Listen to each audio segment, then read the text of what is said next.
இந்த மாலையிலும் நாம் தியானத்துக்காக எடுத்துள்ள வேத பகுதி 2 பேதுரு புஸ்தகம் 3ஆம் அதிகாரம் 14வது வசனம். ஆகையால் பிரியமானவர்களே, இவைகள் வர காத்திருக்கிற நீங்கள் கரையற்றவர்களும் பிழை இல்லாதவர்களுமாய் சமாதானத்தோடே அவர் சந்நிதியில் தேவனுடைய சந்நிதியில் காணப்படும்படி ஜாக்கிரதையாய் இருங்கள்.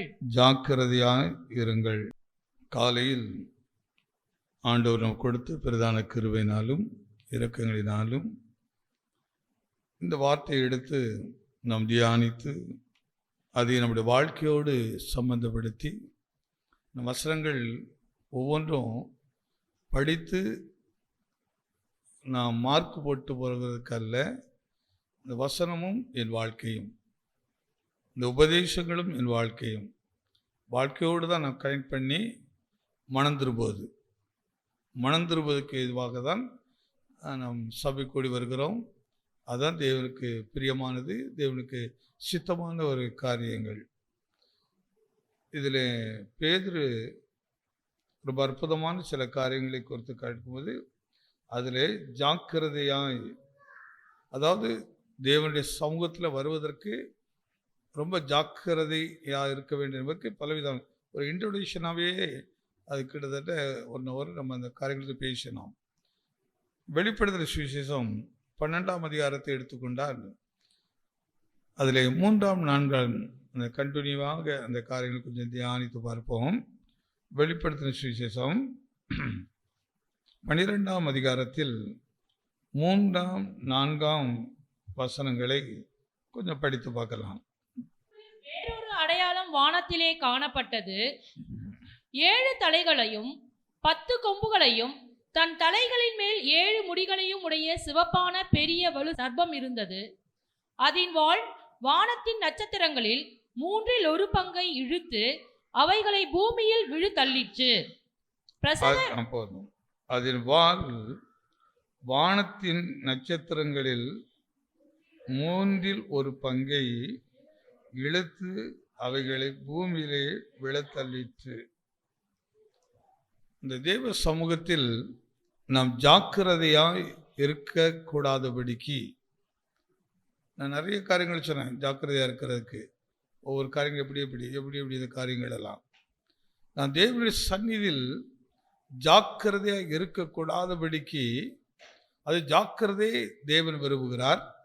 ஆனால் தேவனுக்கு முன்பாக கரை திரை அற்றவர்களாய் காணப்பட வேண்டியது ஆண்டவருடைய மனதிற்கு பெரிய விருப்பம். ஆனால் அப்படிப்பட்ட மனுக்குலமானது தேவனுடைய பார்வையில் கரை உள்ளதும் திரை உள்ளதும் பிழை உள்ளதுமாக உருவாக்குவதில் விழுந்து போன ஆவிக்கு ஒரு பெரிய நோக்கம் இருக்கிறது. அதாவது பிசாசு என்று சொல்கிற இந்த வலு சர்ப்பத்துக்கு ஒரு பெரிய நோக்கம் இருக்குது. அதனால தள்ளப்படும் போது அதை கொஞ்சம் கவனித்து பாருங்கள். அந்த வாலில் இருக்கிற பலத்தை வைத்து, இந்த வாலில் இருக்கிற பலத்தை வைத்து 1/3 பங்கை அந்த நட்சத்திரத்தில் என்ன செய்துட்டு இழுத்து பூமியில் தள்ளிவிட்டது. இங்கே தான் நம்ம சில ஆழமான உபதேசங்கள்லாம் இருக்குது. அதனுடைய வால் யாரை இழுத்து தள்ளுகிறது என்று சொன்னால் நட்சத்திரங்களை. இந்த நட்சத்திரங்கள் யாரு? கர்த்தருக்கென்று தெரிந்து கொள்ளப்பட்ட பிரகாசமுள்ள ஜனங்கள், அது பிரகாசமுள்ள சபைகள், பிரகாசமுள்ள தேவனுடைய ஊழியர்கள். இப்படிப்பட்ட அழைக்கப்பட்ட தெரிந்து கொள்ளப்பட்டவர்களை ஜாக்கிரதையாக இருக்கக்கூடாதபடிக்கு, ஜாக்கிரதையாக சில நேரத்தில் இந்த நம்ம அஜாக்கிரதையினால பெரிய நஷ்டங்கள் சேதங்களை விளைவிக்கிறோம்.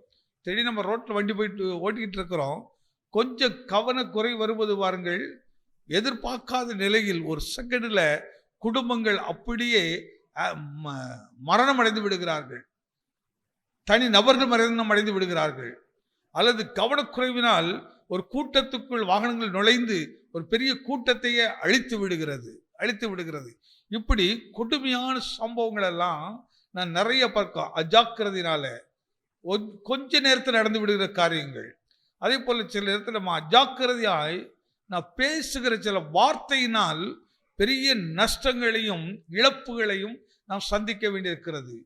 தேவ சமூகத்தில் ஜாக்கிரதையாக இருக்கணும்னு கர்த்தர் எதிர்பார்க்கிறாரு. ஆனால் அவன் ஜாக்கிரதையை கொஞ்சம் கொஞ்சமாக உன்னை விட்டு அகற்றி அவனை உனக்குள்ள கரை திரைகளை உண்டாக்கி பிழைகளை உண்டாக்கி, ஏன்னா தவறையோ குற்றங்களை செய்துட்டு நீ தேவ சமூகத்தில் வந்து நிற்க முடியாது. தேவ சமூகத்தில் நிற்க முடியாது. ஒரு நாளும் நிற்பதற்கு அங்கே இடம் பைபிள் வேதத்தில் ஆதாரத்தை கொடுக்கவில்லை, வேதத்தை கொடுக்கவில்லை. அதனால தான் நியூ டெஸ்டமென்ட்ல பார்க்கும்போது நீங்கள் பழையற்பாடுல ஒரு காரியத்தை இது உங்களை அப்படி காட்டுற பாருங்க. தாவீது தன்னுடைய மரணத்துக்கு முன்பாக ஒரு அழகான தேவனுடைய ஆலயத்தை கட்ட வேண்டும் என்று விரும்பி நிறைய காரியத்தை செய்கிறார். தேவன் அதுக்கு அலோன் பண்ணல, அனுமதி கொடுக்கல. உன் கரம் ரத்தம் சிந்தின கரம், அதனால நீ தேவனுடைய ஆலயத்தை கட்ட வேண்டாம் என்று. ஆனால் உன் கற்பத்தின் பிறப்பாகிய சாலமோன் அதை செய்வான் என்று சொன்னார். அவர் சாலமோன் வந்து அந்த ஆலயத்தை கட்டுகிறார். அதை கட்டும்போது நீங்கள் அதை படித்து பார்த்தீங்கன்னா 1 ராஜாக்கள் புஸ்தகத்தில் நீங்கள் அந்த 3ஆம் 4ஆம் இந்த அதிகாரத்தில் இருந்து அப்படி படித்து பார்த்தீங்கன்னா அதனுடைய காரியங்கள் விளங்கும். அதில் சொல்லுகிறாரு, அந்த ஆலயத்தில் கற்களை எடுத்து கட்டும்போது ஒரு சின்ன சத்தம் கூட கேட்கவில்லை. அதாவது இரும்பின் சத்தமோ இந்த பட்டயத்தின் சத்தமோ எந்த ஒரு சத்தமும் கேட்கப்படாதபடி ஒவ்வொரு கற்களும் ஒன்றோடு ஒன்று இணைக்கப்பட்டு ஆலயம் கட்டப்படுகிறது. அப்படியானால் இந்த ஆலயத்துக்கு வெளியே வைத்துதான் எல்லா கற்களும் பணி தீர்க்கப்படுகிறது. என்ன பணி? அதாவது தேவனுடைய ஆலயமாக நீ மாறுவதற்கு உனக்குள் இருக்கிற கரைகளையும் திரைகளையும் பிழைகளையும் உணர்த்தி மனஸ்தாப்படுத்தி நீ கண்ணீர் விட்டு தேவ சமூகத்தில் அழுது உன்னை சரிப்படுத்திக் கொள்கிறது. அதனால புதிய ஏற்பாடு வரும்போது ரட்சிக்கப்பட்டவர்களை கர்த்தர் அனுதினமும் சபையில் சேர்க்கிறார்.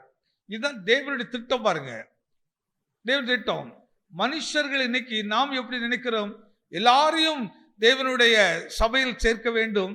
நம்முடைய மனக்கணக்கு எப்படின்னு, நிறைய பேர் நம்ம சபையில் இருந்தால் இது ஒரு பெரிய எழுப்புதல் அடைந்திருக்கிறது, வளர்ந்து கொண்டு இருக்குன்னு நினைக்கிறோம். இது மனுஷனுடைய எதிர்பார்ப்பு வளர்ச்சிகள். ஆனால் தேவன் எதிர்பார்க்கிற வளர்ச்சிகள் அது இல்லை. அவர் பார்க்கிறது என்ன? கரை திரை பிழை இல்லாது. அதில் படிக்கிற பாருங்க அந்த வசனத்தை, கரை திரை பிழை இல்லாமல் தேவ சமூகத்தில் நிற்கிறது. அதான் பேதுரு எடுத்து காட்டுறாரு. அப்போ கரைகளை பிழைகளை எப்படி உண்டாக்குறது? இந்த சத்துருவானவன் அவனுடைய பாலில் இருக்கிற பலத்தை கொண்டு வந்து மனுஷருக்கு இந்த பூமியின் உள்ள ஒரு ஈர்ப்பை கொடுக்கிறான். இந்த பூமியில் உள்ள ஒரு பெரிய விருப்பத்தையும் ஆசையும் ஒரு இச்சைகளையும் கொடுத்து இதை நினைக்கும்படி வைக்கிறான். இதற்காக போராட வைக்கிறான்.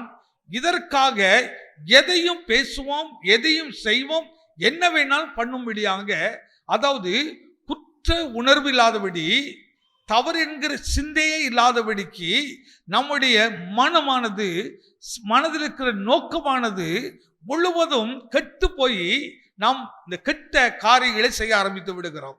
இதுதான் அந்த சர்ப்பத்தினுடைய ஆவியினுடைய அந்த வாலில் இருக்கிற பெரிய பலன். இது 3இல் 1 பங்கை இவ்விதமாக சேதப்படுத்தி தேவனுடைய சமூகத்தில் நிற்க திராணியற்றவளாய் மாற்றி விடுகிறது. தேவனுடைய சமூகத்தில் நிற்க திராணியற்றவள். இந்த 12வது வசனத்தில், இந்த வெளிப்படுத்த 12வது 4வது வசனத்தை கொஞ்சம் கவனித்து படித்து பாருங்க. அது வானத்தில் இருந்து நட்சத்திரங்களில் 3இல் 1 பங்கை விழுந்தது. அது பூமியில் அவைகளை பூமியில் விழத்தள்ளிற்று. பிரசவ வேதனைப்படுகிற அந்த ஸ்திரீ பிள்ளை பெற்ற உடனே அவளுடைய பிள்ளையை பட்சித்து போடும்படி அந்த வலு சர்ப்பம் அவளுக்கு முன்பாக நின்றது. அந்த வலு சர்ப்பம் வாலினாலே ஒரு பகுதியை இழுத்து போடுகிறது.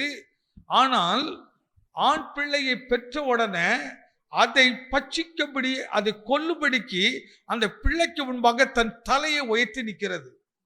தலையை உயர்த்தி நிற்கிறது.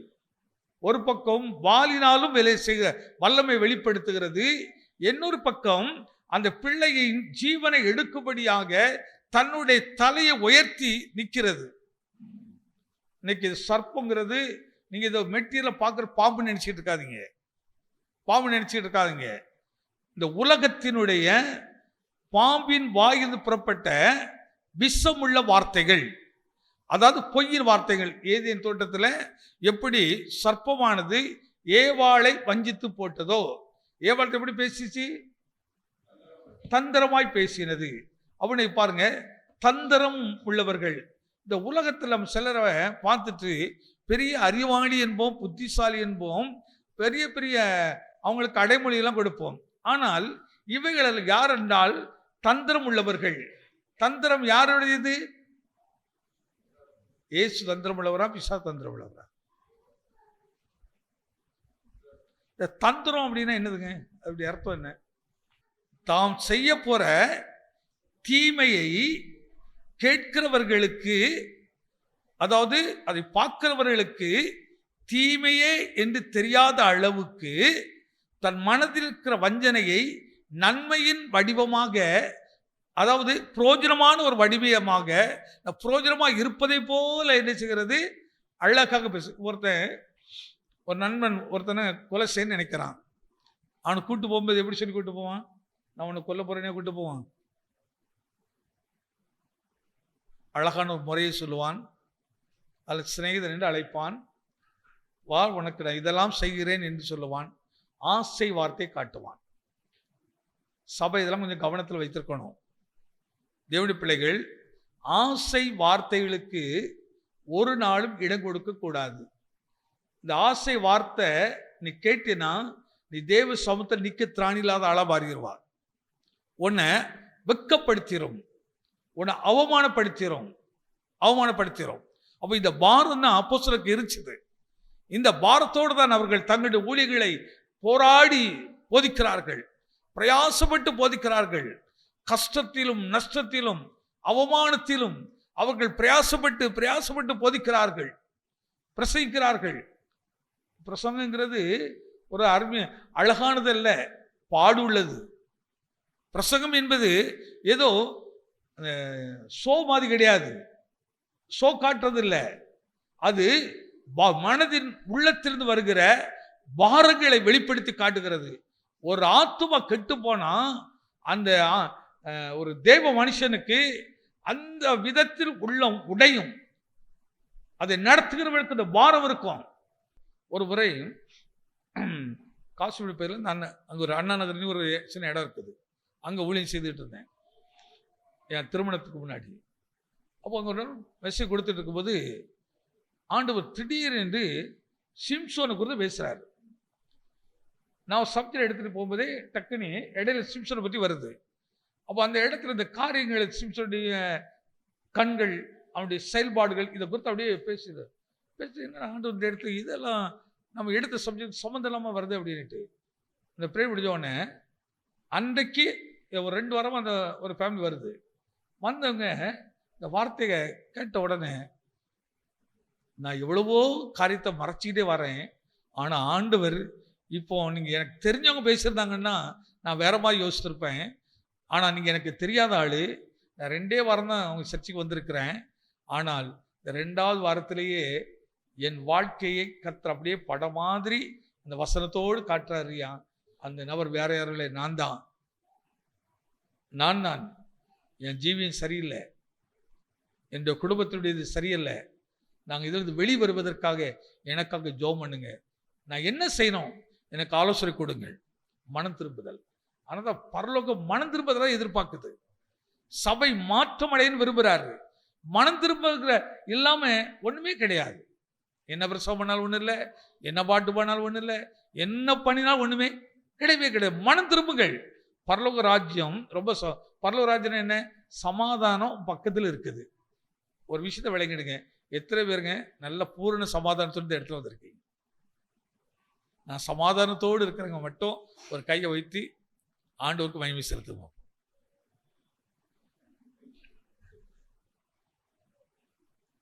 ஒருத்தர் கூட சமாதானம் இல்லையா? உண்மையை ஒத்துக்கொள்வது ரொம்ப நல்லது. அவ சமாதானம் யாருக்கு இருக்காது? அப்ப நம்மளாம் யாரு?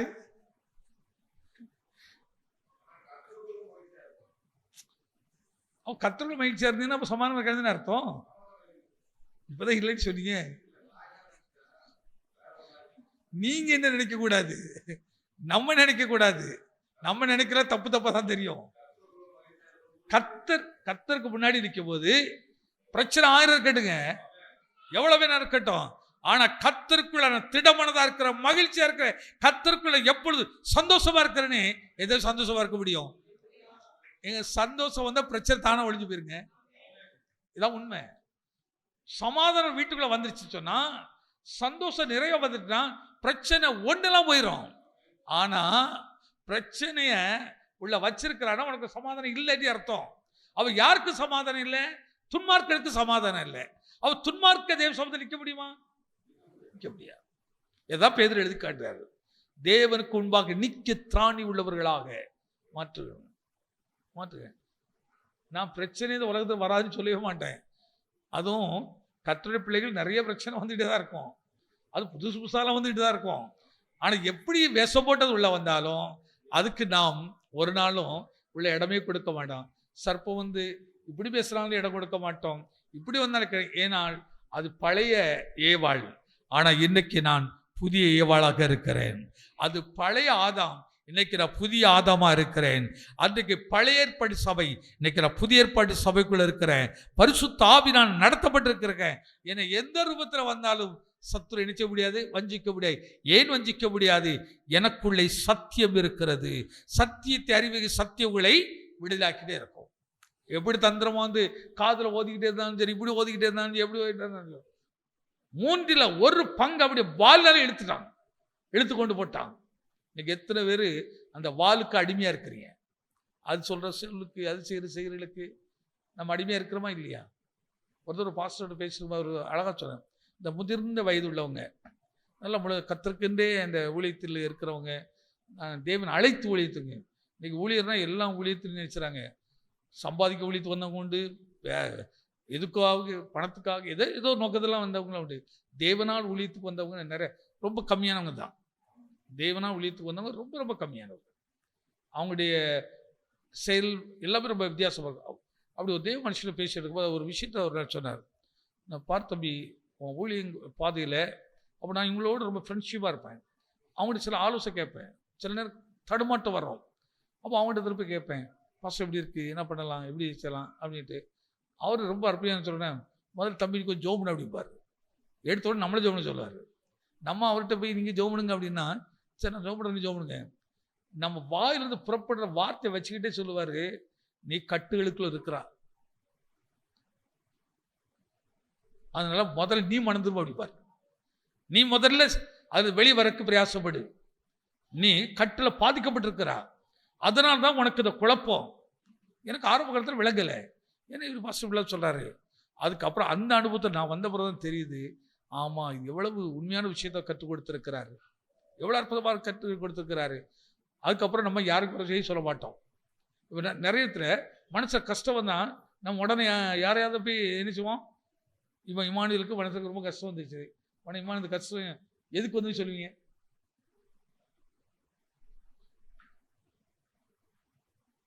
எதுக்கு வந்து நம்ம சொல்லுவோம்? இதெல்லாம் சொல்லுவோம், உன்னை என்னைக்கு தாலி கட்டணனோ, இந்த வார்த்தை பயன்படுத்த மாட்டியோ, என்னைக்கு நீ பிறந்து தொலைஞ்சியோ அன்னையிலிருந்து என்னைக்கு. ஆனால் ஒரு நேரம் கூட நம்மளை யோசித்து பார்க்க மாட்டோம். கிறிஸ்டியானிட்டியுடைய ஒரு ஆழமே நம்மை ஆராய்ந்து பார்க்கிறதா, நம்மை சோதித்து பார்க்கிறதா. நம்ம யார் பேர் குற்றத்தை சொல்வதற்கல்ல, நம்மை ஆராய்ந்து பார்க்கிறதுக்கு. நான் யார், இதற்கு நான் தான் காரணம். சர்ப்பம் எப்படி சொல்லுது பாருங்க, ஏவாள் எப்படி சொன்னால், ஆதாம் எப்படி சொன்னார். ஆதாம் இடத்தை கேட்கிறாரு, ஆதாமே கூப்பிடுகிறார், ஒழிகிறார்கள். இவ கேட்கிறாரு, நாங்கள் நிர்வாண்டியை அறிந்தபடி என்னால் நாங்கள் இப்பொழுது என்ன செய்திருக்கிறோம், பயந்து ஒழிந்திருக்கிறோம். எப்போ பயம் வந்துச்சுது?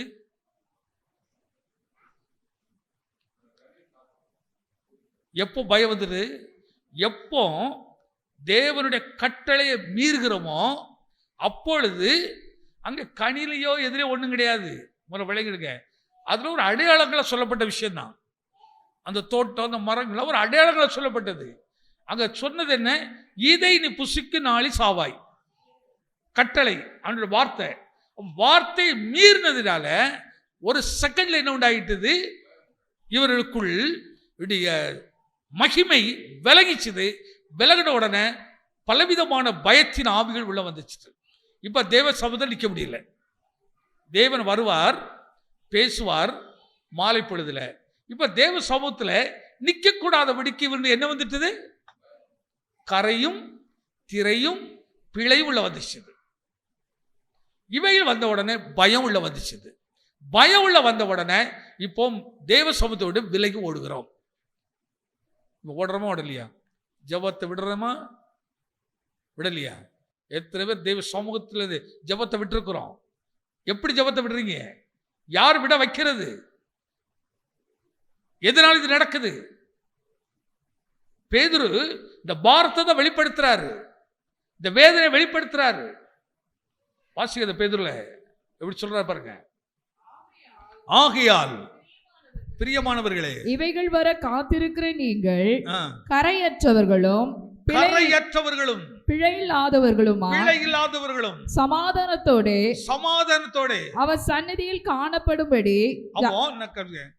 கரையும் திரையும் பிழையும் இல்லாதவனுக்கு தான் சமாதானம் இருக்கும். அப்ப ஏன் இந்த மூன்றும் செய்யறவனுக்கு சமாதானம் இருக்காது? அவ சமாதானம் இல்லாதவன் யாரு? பாவிகள். அப்ப பாவிகள் தேவ சமூகத்தில் நிற்க முடியுமா? முடியாது. தேவ சமூகத்தில் நிற்க முடியாது. பாவிகளுடைய ஜபத்துக்கு கர்த்தர் என்ன கொடுக்கறது இல்ல? செவி கொடுக்கறதில்ல. கால கூட சில சொன்னான், ஏன் ஜெபம் பண்ணாதவங்க நாங்கள் கடவுளை ஏன் தேடுறோம்? நிறைய பேர் பணத்துக்காக தேடுறோம், புகழுக்காக தேடுறோம், வேலைக்காக தேடுறோம், கல்யாணத்துக்காக தேடுறோம், பிள்ளைக்காக தேடுறோம். இதுக்கெல்லாம் கடவுள்லாம் அவசியம் ஒன்றும் கிடையாது. நீ கடவுளை தேடாதான் எல்லாம் கிடைக்கும். இல்லை, கடவுளை தேடாதவனுக்கு எல்லாம் கிடைக்கும், ரொம்ப நல்லா கிடைக்கும். இதெல்லாம் இப்போ ஆத்துமாவை நீ கெடுத்துட்டீங்கன்னா நிறைய பணம் சம்பாதிச்சிடலாம், நிறைய சம்பாதிடலாம். உன் மனசாட்சி நீக்கு எடுத்துட்டீங்கன்னா, வித்து போட்டுட்டீங்கன்னா நல்லா என்ஜாய் பண்ணலாம். ஆனால் உன் ஆத்துமா உயிரோடு இருக்கும்போது, உன் ஆத்துமாவில் ஜீவன் இருக்கும்போது, உன் ஆத்துமாவில் உணர்வு இருக்கும்போது இவைகளெல்லாம் உனக்கு தடைகளாக தோன்றும், இவைகளெல்லாம் உனக்கு எதிராக நிற்கும்.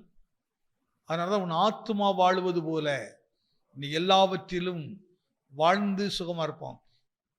சபைக்கு உலக சட்டமா எது சட்டம்? இன்னைக்கு உலக பாஸ்டர்லாம் போய் இந்த கோர்ட்டில் தான் போய் நிற்க வேண்டி இருக்குது. இன்னைக்கு சபையில் உள்ள சபை பிரச்சனைகள்லாம் எங்கே தான் போய் நிற்குது? கோர்ட்டு தான் போய்க்கு. ஆனால் பவுல் கொரிந்தியருக்கு எழுதும்போது எழுதுகிறாரு, அந்த வார்த்தை ரொம்ப அற்புதமான ஒரு வார்த்தை. உங்களில் ஒருவனுக்கு வேறொருவனுடனே வழக்கு உண்டானால், இப்ப எனக்கு இம்மானுவேலுக்கு ஒரு வழக்கு இருக்குமானால் வழக்காடும்படிக்கு அவன் பரிசுத்தவான்களிடத்தில் போகாமல், அதை பரிசுத்தவான்களிடத்தில் போகாமல் அநீதிக்காரரிடத்தில் போக துணிகிறது என்ன? அநீதிக்காரரிடத்தில் போக துணிகிறது என்ன? பரிசுத்தவான்கள் உலகத்தை நியாயம் தீர்ப்பார்கள் என்று அறிய. முக்கியமான விஷயம் பார்த்துக்கோங்க. பரிசுத்தவான்கள் உலகத்தை நியாயம் தீர்ப்பார்கள் என்று அறியீர்களா? உங்களுக்கு ஒரு அறிவு இருக்கான்னு கேட்கிறார். என்ன அலெக்ஸ், உங்களுக்கெல்லாம் கொஞ்சமாவது அறிவு இருக்குதா? சபையே உனக்கு, விசுவாசியே உனக்கு கொஞ்சமா அறிவிக்கிறான். உனக்கு என்ன நோக்கத்துக்கு நான் வச்சிருக்கிறேன். ஆனா நீங்க நீ கோர்ட்டு போய் பாருங்க. ஏன்னா நான் கோர்ட்லேயே சுத்தின ஆட்கள் எப்படிலாம் வருவாங்க, எப்படிலாம் நிற்பாங்க. கோர்ட்டை பாருங்க.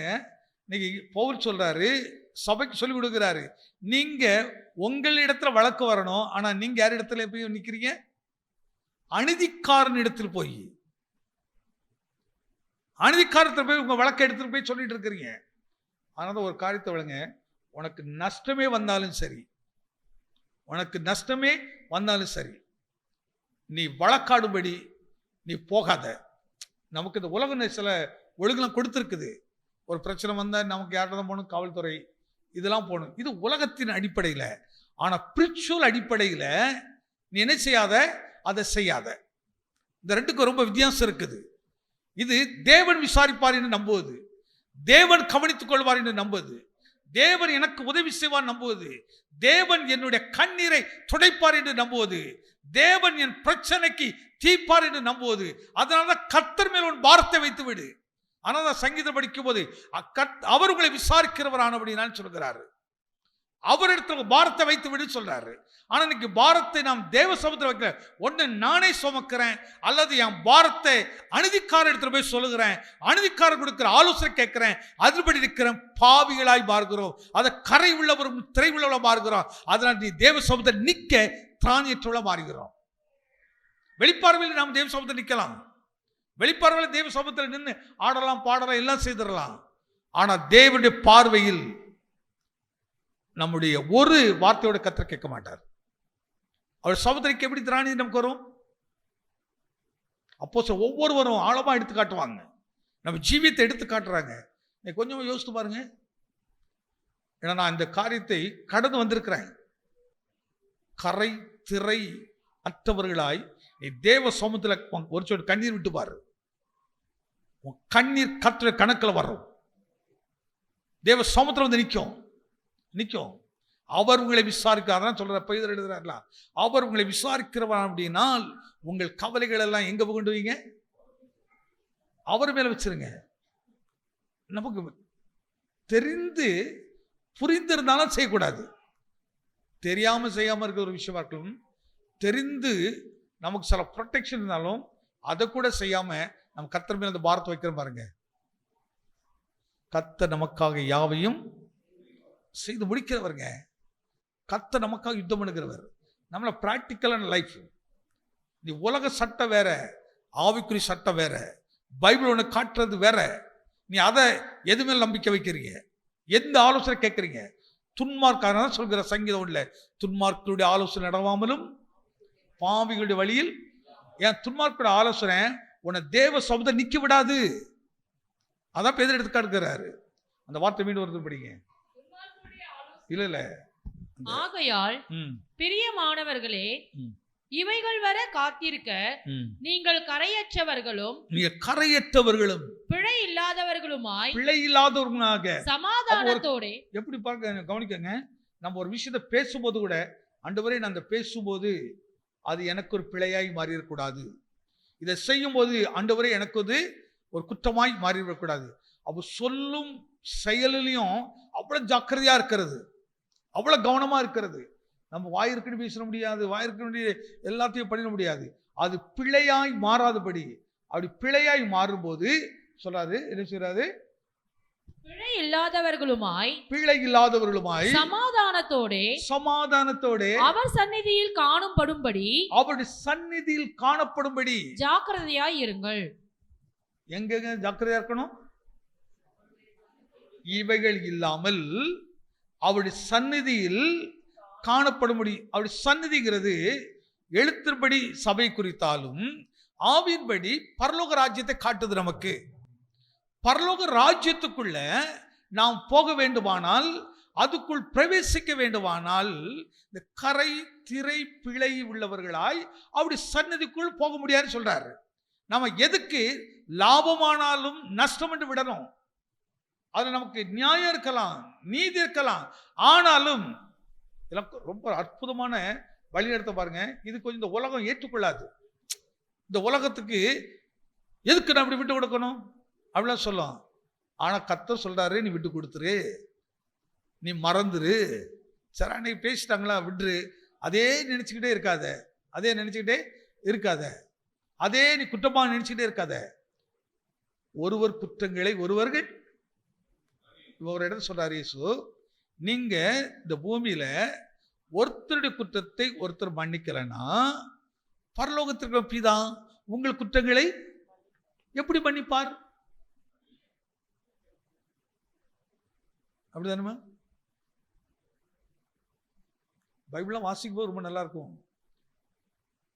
இருக்கும். ஆனா படிக்கும் போது வசனம் மட்டும் பேசலையா?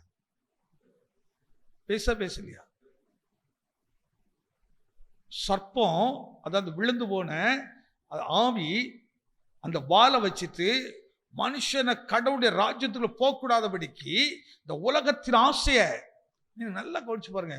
ரொம்ப நல்ல ஃபேமிலியா இருக்கும், நல்ல ஃபேமிலியா இருக்கும். அப்பா அம்மா அந்த அண்ணன் தம்பியில் ரொம்ப ஒற்றுமையா இருப்பாங்க, ரொம்ப ஐக்கியமா இருப்பாங்க.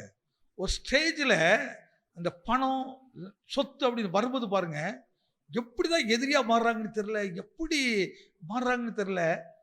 அவ்வளவு எப்படி சொல்றது, கசப்பா மாறிடுறாங்க, வெறுப்பா மாறிடுறோம், வெறுப்பு பேச்சா மாறிடுறோம். அது எப்படிங்க நடக்குது? இதான் இந்த வால் உன்னை இழுத்து இந்த பூமிக்குள்ள உன்னை கொண்டு போகுது. பூமியின் இச்சையோடு இந்த சாரத்தோடு உன்னை இணைச்சிருது, நம்மளை அதுக்குள்ள நடத்திடுது. ஒரு நாளுக்கு இடம் கொடுத்தவே கூடாது, இடம் கொடுத்தவே கூடாது. நீங்க அப்படி செய்து பாருங்க, பரலோகம் மிகுந்த சந்தோஷம். அதனால சொன்னார், மனம் திரும்புகிற ஒரு பாவி நிமித்தம் பரலோகத்துல மிகுந்த சந்தோஷத்தை உண்டாகும். அதை எப்படி சொல்ற, மனம் திரும்ப அவசியம் இல்லாத 99 நீதிமான்களை பார்க்கிலும் ஒரு பாவி. இப்போ 99 பெருசா 1 பெருசா? எதுங்க பெருசு?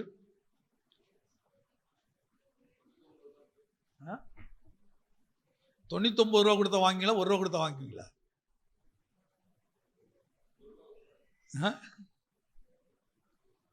எதை வாங்குவீங்க? ஏன் 99 தானே பெருசு? எனக்கு கர்த்தர் கொடுத்த ஒரு ஆசீர்வாதம் கூட போதும். ஆனா பாவத்தில் வருகிற 99 எனக்கு வேண்டாம். பாவத்தினால் வருகிற 99 எனக்கு வேண்டாம். அது விடுவது, அது ஜெயிக்கிறது, அந்த கிரியை அழிக்கிறது. இதெல்லாம் சும்மா சாதனை நடக்காது. வசனத்துக்கு ஒப்புடுத்து பாருங்க, இதில் நடந்து பாருங்க. உலகம் நம்மை குறித்து பயப்படும். பயத்தின் வெளிப்பாடுகள், பயத்தின் வெளிப்பாடுகள். யாருக்கு பயம்? துன்மார்க்கனுக்கு பயம். யாருக்கு சமாதானம் இருக்காது? துன்மார்க்கனுக்கு சமாதானம் இருக்காது. பரியாசக்காரன், துன்மார்க்கர்கள் இவருடைய ஆலோசனை நீ கேட்காதுன்னு சொல்றாரு. அடுத்து ஒரு வசந்த வாசிங்க, அப்படி நம்ம கொஞ்சம் உள்ள போக பாருங்க. நீதிமொழிகள் 22:29. தன் வேலையில் ஜாக்கிரதையாய் இருக்கிறவனை நீ கண்டால் அவன் நீசருக்கு முன்பாக நில்லாமல் ராஜாக்களுக்கு முன்பாக நிற்பான். ஜாக்கிரதை இல்லைன்னா நீ எங்க போய் நிக்கணும்? நீசருக்கு முன்னாடி நிக்கணும். நீசன் அப்படின்னா யாரு? நீசர்கள் யாரு? கொடுமையானவர்கள், தேவனுக்கு பயப்படாதவர்கள், இந்த உலக மனிதர்கள். இவர்களுக்கு முன்னாடி போய் நிக்கணும். ஆனா நீ வேலையில ஜாக்கிரதையா இருந்தா யாருக்கு முன்னாடி போய் நிப்பான்? ராஜாக்களுக்கு. அதாவது தேவ சமூகத்துல நிக்க நீ திராணி உள்ளவனாய் மாறும்போது உன்னை எங்க கொண்டு போறாருன்னா, நீச முன்னாடி உன்னை நிக்க மாட்டாரு. இன்னைக்கு நம்ம அவமானப்படுவோம் நேரத்துல. நம்ம என்ன சொல்லுவோம், என்னை இவங்களாம் அவமானப்படுத்திட்டாங்க, ஐயா என்னை இப்படிலாம் பண்ணிட்டாங்க, அவமானப்படுறேன். இந்த அவமானப்படுவதற்கு காரணம் என்ன தெரியுமா? வேற யாரோ கிடையாது, வேற யாரும் கிடையாது. நீ ஜாக்கிரதை இருக்கல, வசனம் என்கிற அந்த சட்டத்தை நீ கை கொள்ளல, அந்த சட்டத்தின்படி நடக்கல, அந்த சட்டத்தை அசட்டை பண்ணி நீ அஜாக்கிரதையா இருந்ததுனால நீ ராஜாக்கு முன்னாடி, அதாவது தேவனுக்கு முன்னாடி நிற்க வேண்டிய ஆளு எங்க போய் நிற்கிறான்? நீஷன் முன்னாடி. அவன் வந்து நிற்பான், நீ இவ்வளோ பணம் கொடு, நான் உனக்கு இதை உதவி செய்கிறேன், நீ இதை கொடு, நான் அதை செய்கிறேன், இப்படி பண்ணி இதை செய்கிறேன். நீ அவன் பின்னாடி தான் அலையணும், அவன் பின்னாடி சுற்றணும். அவன் உன்னை அசட்டை பண்ணுவான், கேவலப்படுத்துவான், எல்லாம் நிற்பான். நீ அதில் ஜாக்கிரதையா இருந்து பாரு. நீ ஒரு நாள் கர்த்தர் உன்னை இப்படிப்பட்ட மனுஷிட்ட கர்த்தர் ஒப்பு கொடுக்க மாட்டார். கர்த்தரே உனக்காக யுத்தம் பண்ணுவார், கர்த்தரே அதை செய்வார். உண்மையாய் நடக்கும்போது இன்னொரு வருஷம் சொல்ற பாருங்க, நெகேமியா வேலையில் எவ்வளவு ஜாக்கிரதையா இருக்கணும். 6ஆம் அதிகாரம் 3வது வசனம்.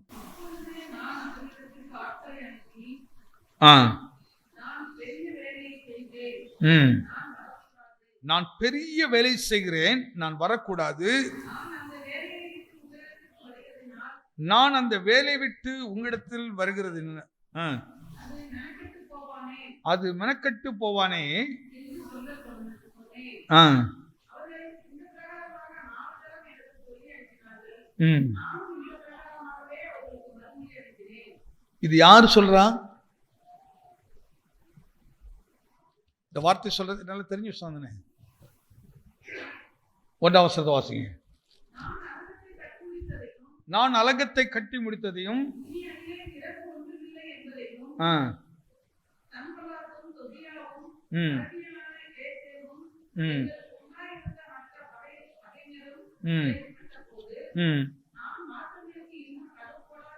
நான் வாசல்களுக்கு இன்னும் கதவு போடாமல் இருக்கையில்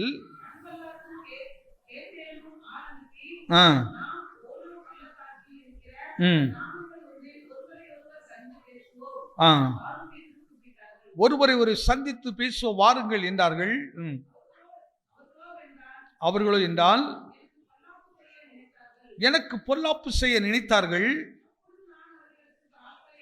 அப்பொழுது நான் அவர்களிடத்தில் ஆட்களை அனுப்பி அவங்க இந்த வேலை செய்துகிட்டு இருக்கிற நெகேமியாவை எப்படியாவது வேலை செய்ய தடை பண்ணி இழுக்க பார்க்குறாங்க, அழைக்கிறாங்க பொல்லாப்பு செய்ய. அதாவது நெகேமியா இல்லைன்னா அந்த வேலை நடக்காது. அதனால நெகேமியாவுக்கு பொல்லாப்பு செய்வதற்காக வஞ்சகமாக பேசி ஆளு அங்கே இழுக்க பார்க்குறேன். ஆனால் நெகேமியா திரும்ப திரும்ப சொல்லும் போது ஒரே வார்த்தை சொல்லுகிறார், நான் வரக்கூடாது. எங்க வரக்கூடாது? எனக்கு கடவுள் கொடுத்திருக்கிற பெரிய வேலை, நான் இதில் ஜாக்கிரதையா இருக்கணும். இந்த வேலையை விட்டுட்டு நான் உன் வேலையை பார்க்க வர முடியாது, உன்கிட்ட பேச வர முடியாது, உன்னிடத்துல எதுவும் நான் செய்ய வர முடியாது. கர்த்தர் எனக்கு கொடுத்திருக்கிற வேலையோ பெரிய வேலை. இது பெரிய வேலையா சின்ன வேலையாங்க? மதில கட்டுறது. மதில யார் வேணா கட்ட முடியுமா? காசை கூட தான் எவனா கட்டிட்டு போவோம் என்னவா. ஆனா நெகேமியா அப்படி நினைக்கல. அவரே நின்று அவரே இந்த கட்டடத்து வேலையை கூட நின்று செய்கிறாரு. இவரே செய்கிறார். இது கர்த்தர் எனக்கு கொடுத்தது.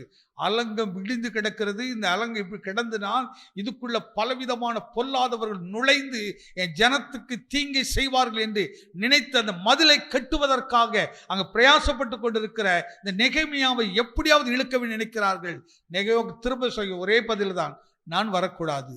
ஜாக்கிரதையா இருக்கிறார். இன்னைக்கு நம்ம வேலையில உன் குடும்பத்துக்காக எத்தனை பேருங்க ஜெபத்துல நிக்கிறீங்க? எத்தனை பேர் குடும்பத்தை சத்தியத்தில் நடத்திட்டு இருக்கிறீங்க? நம்ம ஜெப வேலையை சில அசட்டை பண்ணிட்டு போயிடுறோம். அங்க ஒரு கல்யாண வீடு, இங்க ஒரு இந்த வீடு, நான் இங்க போறேன் அங்க போறேன்னுட்டு நாம என்ன ரொம்ப ஈஸியா கலந்து போயிடுறோம். இல்ல, உன் வீட்டுக்கு காவல்காரனா கர்த்தர் வச்சிருக்கிறாரு, அந்த பெரிய வேலை கூட வச்சிருக்கிறாரு. நீ அதை அசட்டை பண்ணிடாத. இது நீ ஏற்படுத்தியிருந்தா நீ எப்படி வேணா அசட்டப்படலாம். ஆனா கர்த்தர் உனக்கு இந்த வேலை கொடுத்திருந்தால் ஒரு நாள் அதை விட்டு நீ கேவலாது. இன்னும் ஒரே ஒரு வசனம் சொல்லி பிடிச்சிடுறேன், வாசிப்போம். நீதிமொழி புஸ்தகம் 12:24. ஜாக்கிரதையாய் உள்ளவர்களுடைய கை, ஜாக்கிரதை உள்ளவருடைய கை ஆளுகை செய்யும், ஆளுகை செய்யும். சோம்பேறியோ பகுதி கட்டுவான். ஜாக்கிரதை உள்ளவருடைய கை என்ன செய்வான்? ஜாக்கிரதை. பேதுரு அதனால சொல்லுகிறாரு, இதெல்லாம் வராம ஜாக்கிரதையாரு, தேவ சமூகத்தை நிக்கணும் ஜாக்கிரதையாரு.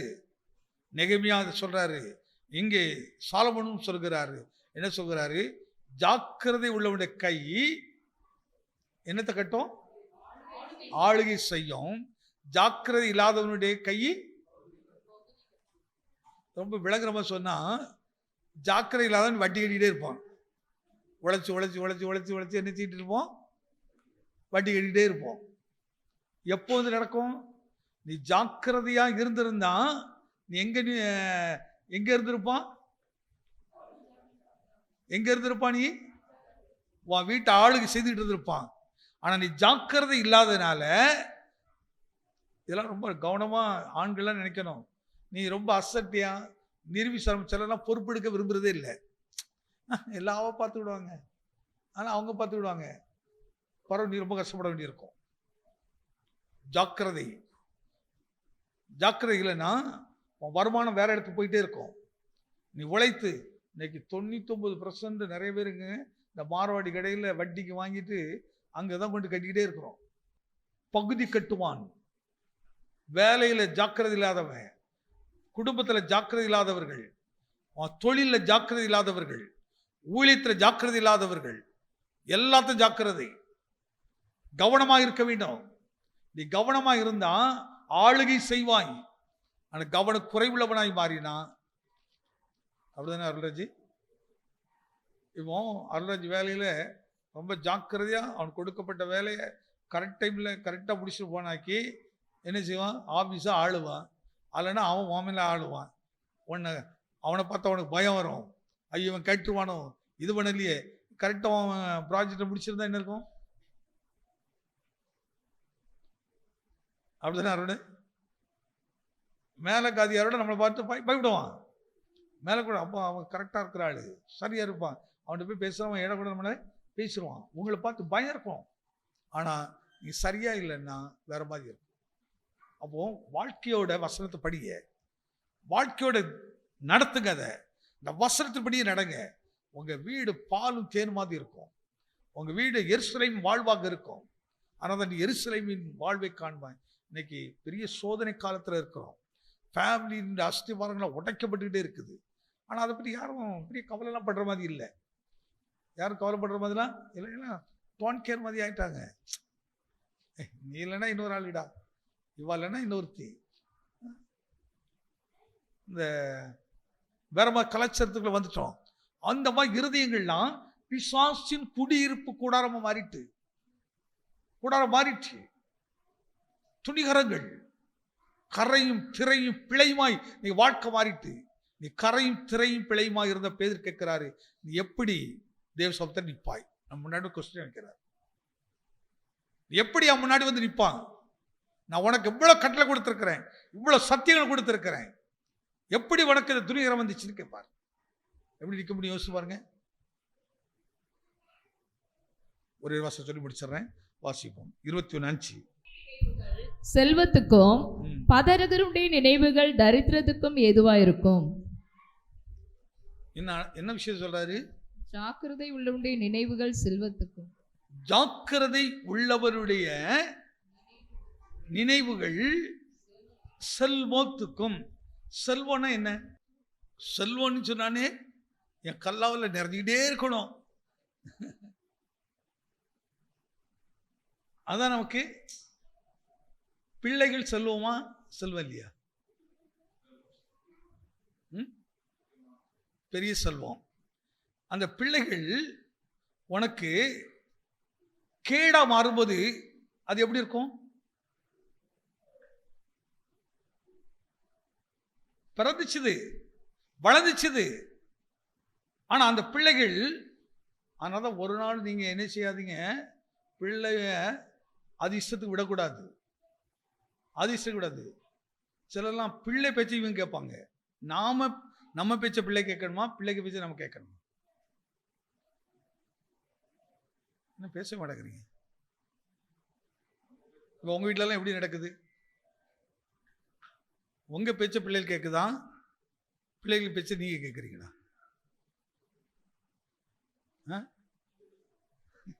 இன்னும் திராஜி